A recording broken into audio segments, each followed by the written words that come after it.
Дорогие телезрители, 1-13 ноября во Владивостоке проходило первенство Дальневосточного федерального округа среди юношей и девушек по шахматам. И в гостях у нас сегодня участники этого первенства. Это старший тренер по шахматам, мастер ФИДЕ Ганжуров Роман Владимирович и кандидат мастера спорта, двукратная чемпионка Дальневосточного федерального округа среди девушек до 19 лет Дорфеева Нургуяна. Кстати, Нургуяна завоевала аж 3 медали, 2 из них высшего достоинства, вторая за 2-е место, да?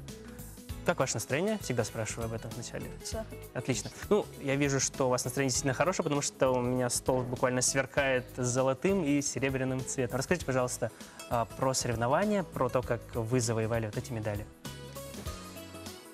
Это традиционное первенство, которое проходит раз в год. Это один из этапов мирового цикла, который заканчивается первенством мира, Европы.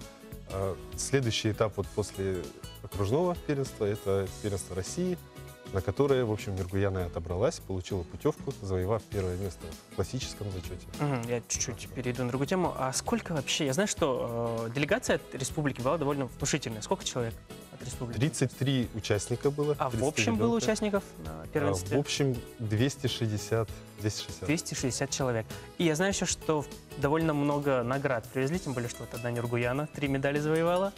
Сколько всего? Так как было 4 зачета медальных всего, по разным возрастам еще, то есть разыгрывалось 35 комплектов, и мы 29 медалей взяли. 29. Это очень хорошо. Или это не очень хорошо? Как вы планировали вообще?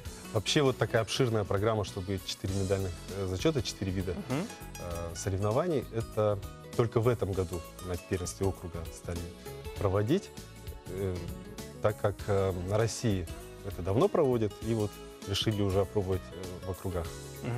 Расскажите, пожалуйста, про как бы направления, да? Разные медали означают, что это были разные, как правильно сказать, разные виды шахмат, что ли? Как? Расскажите, за что? Почему 3 медали, да? Ну, первый был за классический. Второй... Классический это какой? Классический это... Это как? По 1,5 часа, там надо записывать. И... Ну, обычно. Больше времени на раздумья, да, в основном. Так, хорошо, потом, допустим, вот еще одну золотую медаль за что получила? Это за быстрее. За быстрые шахматы. И серебряная за? Блиц. За блиц. В финале ты уступила представителю? Амурской области, да? Амурской области. Очень интересно. Это уже не первые, наверное, твои соревнования. Спрашивать даже не буду. А вот медали, сколько уже у тебя их? Медалей уже больше 40. Больше 40. Хорошо, а вот этот вот кубик, он у нас за что? Кубок за классические шахматы. Он вручается вместе с медалью. Понял. Тяжело было? Легко было? Как тебе? Да, было тяжело. Почему? Ну, потому что вначале было все хорошо, потом я 2 партии проиграла. Потом что? 2 партии я проиграла, но потом я собралась с мыслями и смогла занять 1-е место. Вижу у тебя очень боевой настрой. Ты, видимо, планируешь дальше связать свою жизнь с шахматами, это так? Да, я хочу поступить в университет физической культуры и спорта, чтобы стать тренером и преподавать, чтобы в республике были свои чемпионы мира и гроссмейстеры. Нескромная девочка, я скажу.